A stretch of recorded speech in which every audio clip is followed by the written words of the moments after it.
So this short passage that we get from Luke today tells a whole story in a few sentences. And it's a very important story that we all desperately need to hear.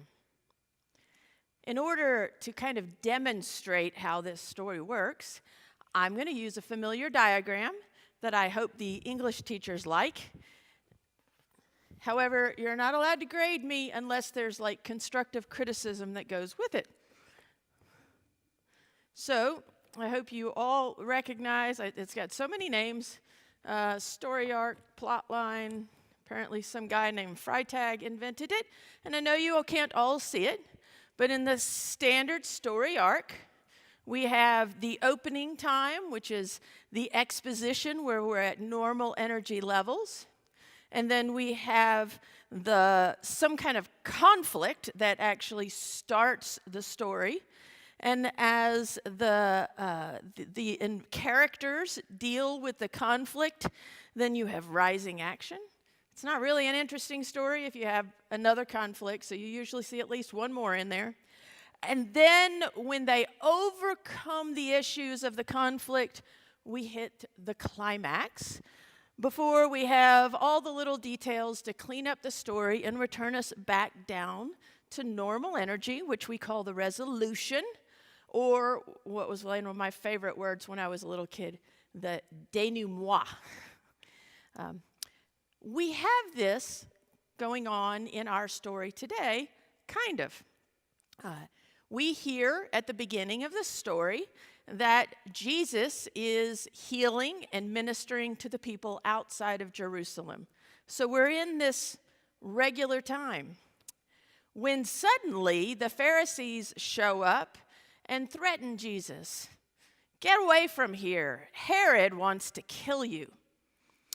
Now, Jesus responds by kind of pushing that away and saying, nope, that's not my concern right now. I have work to do here and now, and when it's my time, I will go to Jerusalem.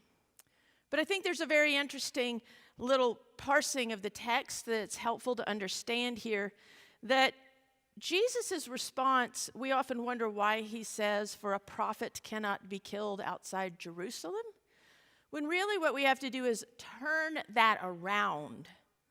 What Jesus is saying is, I have a date with death in Jerusalem. Therefore, I have to get to Jerusalem on time in order to be killed. But then Jesus does something very interesting. In one of the most endearing images of the scriptures, Jesus takes on a motherly aspect of nurturing love. He doesn't just say that he wants to minister to the people. He says, oh, that I could gather you together like a hen gathers her chicks. And the other interesting thing about this is that he's not just saying he wants to gather the vulnerable and the people that he's been ministering to. He says he wants to gather them all, because he specifically says, but you would not let me. Jesus does not just want to gather the people that are following him. He wants to bring all together, including the ones that are currently planning to kill him. Now, in Jesus' time, the storylines were actually controlled by the Romans, because the Romans mastered fear tactics to control their vast empire, including Judea. So instead of this nice arc that comes to a resolution, in Roman times, we saw a very different image. Ooh.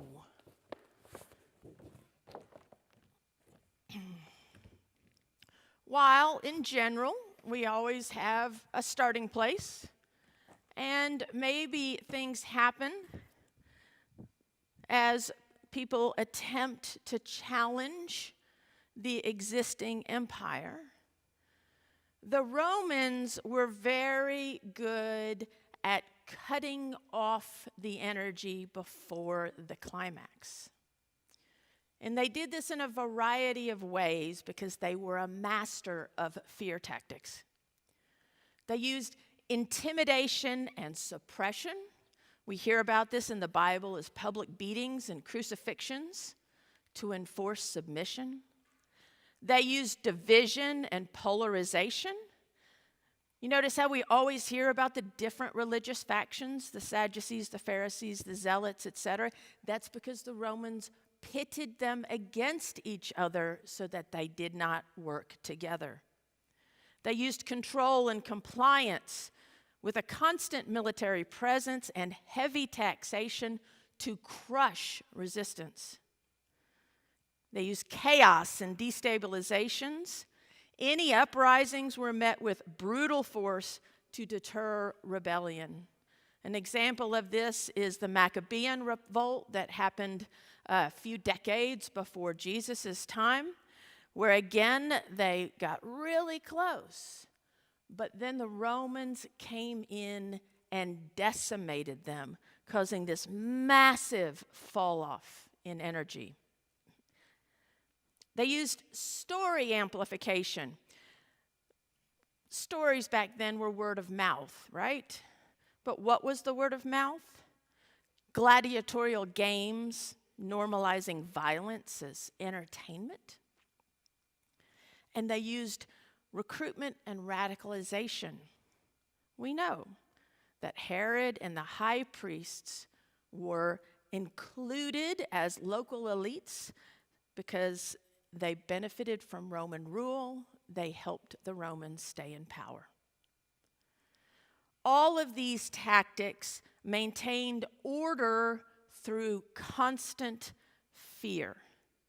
And over and over and over again, when the people tried to rise against, then their attempts were cut off. And notice at this cutoff that they actually end at an energy lower than they started because the Romans were so brutal. They killed everybody involved and beyond to send a message. So the next attempt comes from a lower energy and is cut off and goes to a lower energy. And on that would go, constantly driving the people into submission. Tragically, fear tactics have only evolved in the centuries after the fall of the Roman Empire. Today, we experience these same tactics, only they have been evolved to specifically leverage psychological triggers to not only shape public perception, but completely bypass our ability to filter them out. For example, there's a constant sense of crisis amplification. The 24/7 news cycle keeps people on edge all the time. We hear the us versus them framing. Division is fueled to make compromise seem impossible. Selective outrage. A single crime is framed as a national crisis, while broader issues are often ignored. There's emotional manipulation. This is a fear-based messaging that bypasses the logic parts of our brain and goes straight into our survival instincts of fear response. And I'm going to actually go on a little side track here to talk about this one a little bit more.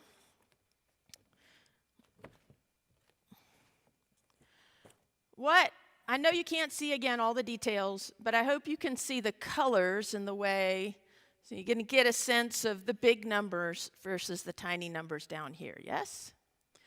So what I'm showing you is a collection of population data.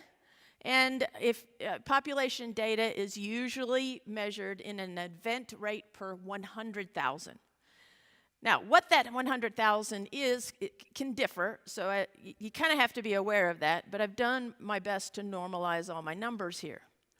So at the top here, we have some examples. Our first example of a crime statistic, which is traffic crashes. So for every 100,000 vehicles on the road, there are 2,465 crashes per year on average. And then we have the birth rate of 1,200, the death rate of 984. And then the next two, orange by the way, are death rates. The next two gets into an interesting phenomenon that happened about a decade ago, which if you had asked, and what some people still think, what is the number one cause of death in America? And a lot of people will answer cancer. What is the actual top cause of death in the United States? Heart disease. It's heart disease. So that is one of those that the fear of cancer, the C word, completely overshadows the reality of heart disease. Now we've got some other things. Your 119 in 100,000 people will experience theft. And I know you all wanted to know, but perfect SAT score, 30 people in 100,000. And we have car theft, assault, burglary, robbery, traffic fatality, and infant mortality rates, robbery and rape there. And so you can kind of see the numbers. And then down here we have a block of statistics that are so tiny that when I zoomed in, I couldn't get Excel to make a bar there. So we just have numbers. But interestingly, they're also the ones that we hear the most often in the news. Arson, homicide, hate crimes, where you survive, killed by lightning, killed by a shark, hate murders, and winning the lottery. Okay? Now, the first thing I really need y'all to hear and understand is that I did not put this chart together to minimize the lives lost down here. Everyone is a beloved child of God. And everyone deserves to feel like they can live in safety. What I do want to wonder is, why does the news cycle drive us to think that we are more likely to experience one of these crimes than to be in a traffic accident? And how is that fear controlling us and keeping us from responding to hate crimes and other issues that need to be responded to? See, the constant fear conditioning leaves us anxious, divided, and distrustful. We place our trust in media and political narratives over seeking truth and finding common ground. We often choose isolation over community and silence over conflict because we prefer a false sense of security over action. But Jesus refused to live in fear. Jesus didn't waste any energy railing against Herod. He preached, healed, and loved, even on the road to his own crucifixion. So why do we waste energy and outrage when people act exactly as we expected them to act? why do we give them that power and control over us? Is this really how we want to spend our precious time and energy when God shows us through Jesus that we are empowered with a love that conquers fear? But we must learn to walk in love and guard against fear tactics. Well, I know I've said this 1,000 times, and I'll say it 1,000 times more. You cannot cancel the messages unless you don't watch them. They will bypass. You just can't. They are designed to bypass your brain filters.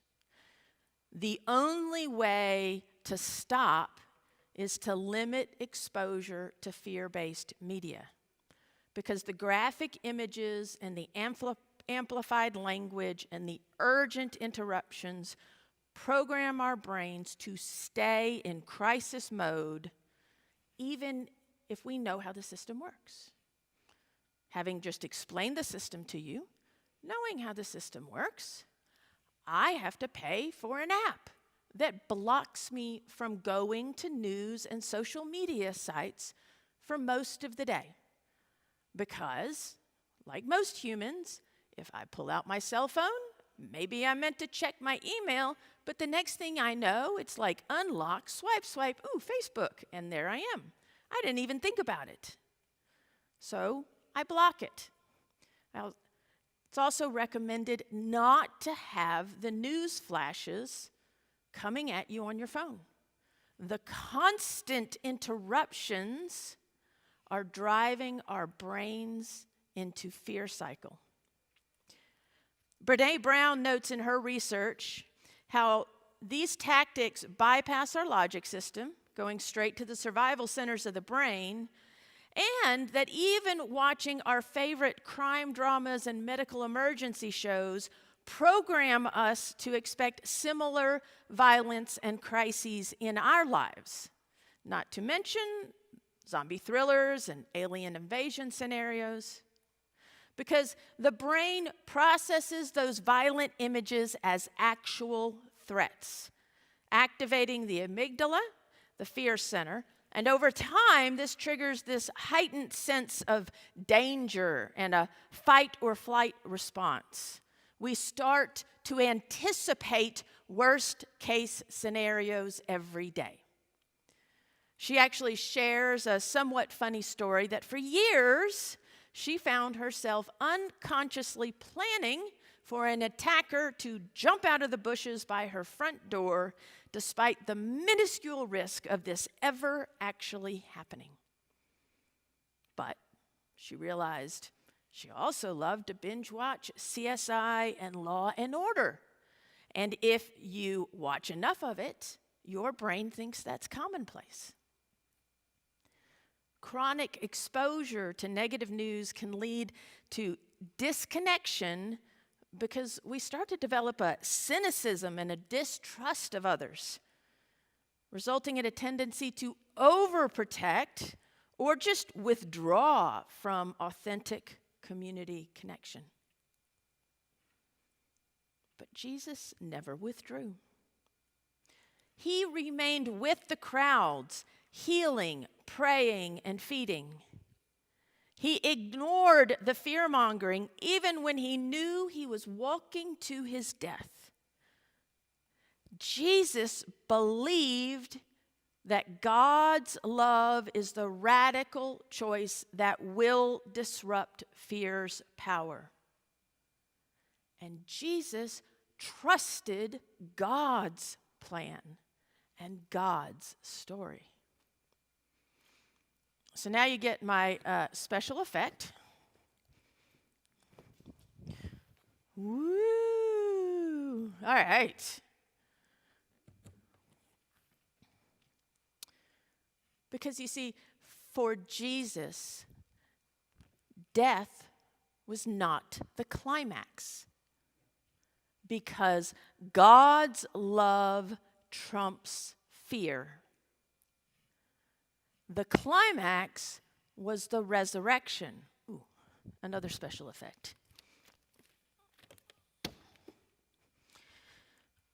And the resurrection becomes a pivot point that doesn't just change Jesus' story, it changes all of our stories. Because, see, this is no longer a human storyline. This was the human storyline. This is God's message to the world. It's not a hero's journey. It is the gospel. The good news of God through Christ. And God's love rewrites every future story. Because notice that God's love carries us to a new place and leaves us at a higher energy level. And if you can imagine this graph going forward, every time we stand up and serve with love, God has the opportunity to help carry our energy level higher. So over the centuries, we have seen the evolution of our culture as we have participated in God's story.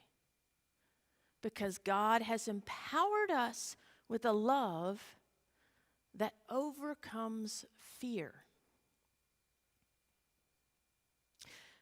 But love isn't passive. It's an action verb.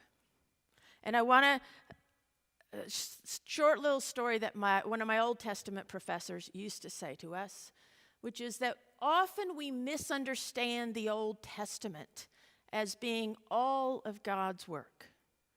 But if you spend any time with it, you will find that over and over and over again, God chooses imperfect humans to do the work in the world.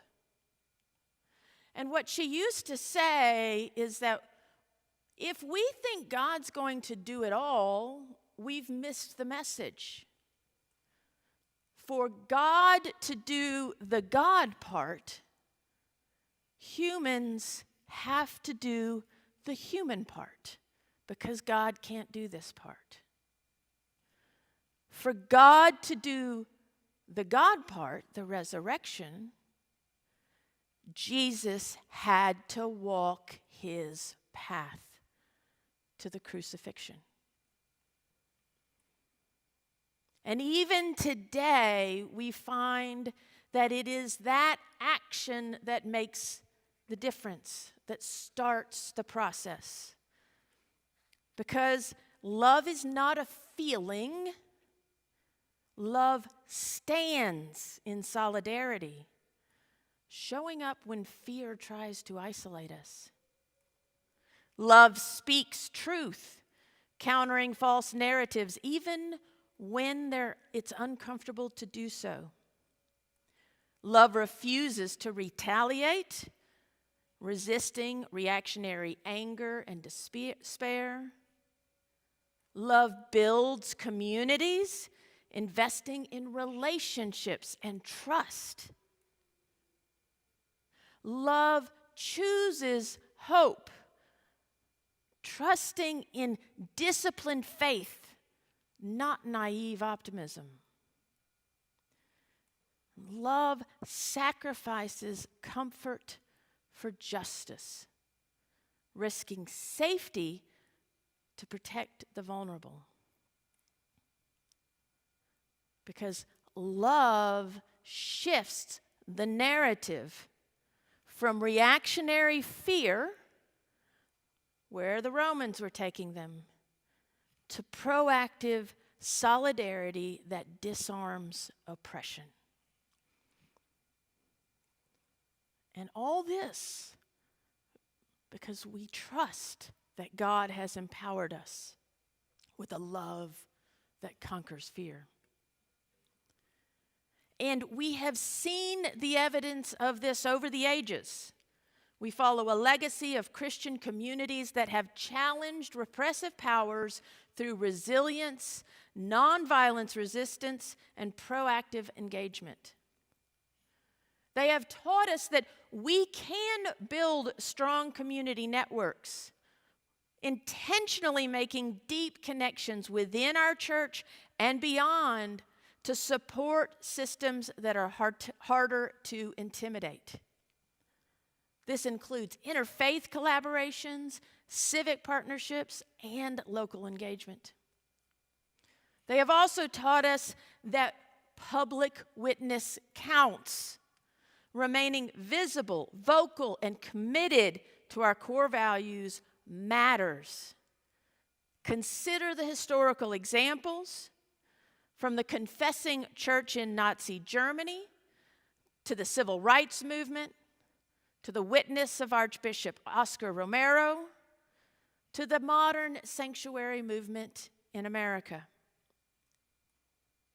And they have taught us that when we engage in education and dialogue, we change the messages. By teaching historical context, holding community discussions, and inviting different perspectives, we can diffuse tensions and prevent reactionary fear. We can also engage with other organizations who do this as their primary mission. Bridge building organizations like Braver Angels, Citizens Connect, and the Builders Movement can offer resources for engaging in these courageous conversations. I know God has empowered us with a love that conquers fear because I see this work already happening. For example, last June, we participated in a pride event in our community that became a public witness of love, a joyful, welcoming festival, a space where love and identity and belonging were openly affirmed with a spirit of hope and resilience. Was there resistance? Yes. There were 3 people standing on the corner holding up signs. What was the response? Would you like some cold water while you stand out here in the sun, friends? That is love in action. And last week, several of us attended the Lenten revival in Little Rock, where love manifested through worship and testimony. We witnessed a collaborative worship service, including a Black Baptist choir and the Methodist bishop for Arkansas and Oklahoma. We heard heartfelt testimony from people who shared how God's love overcame fear and violence in their lives. And when we hear messages like that, it helps us to remember how God has worked in our lives too. We experienced the communal devotion of voices lifted to God in hymns of praise. And we revealed our vulnerability and dependence on God as we approached the clergy for personal prayers of healing. I left energized by a community choosing action over cynicism, solidarity over division, justice over silence, and love over all. As Bishop Curry reminded us at the revival, we are all brothers and sisters and siblings because we are all beloved children of God. So we must look out for each other, everyone. Now, our new vision at All Saints is to be a Christ-centered community that welcomes and loves all. Recognizing our strength of hospitality, we lean into that message. So let's find new ways, large and small, to bring that message to Russellville and the River Valley. How can we build strong community networks? How can we witness and share God's love? How can we plan opportunities for education and constructive dialogue? Because we do know that God loves us. And we know that God has empowered us with a love that truly conquers fear. Now, let's go out there and show the world what that really looks like.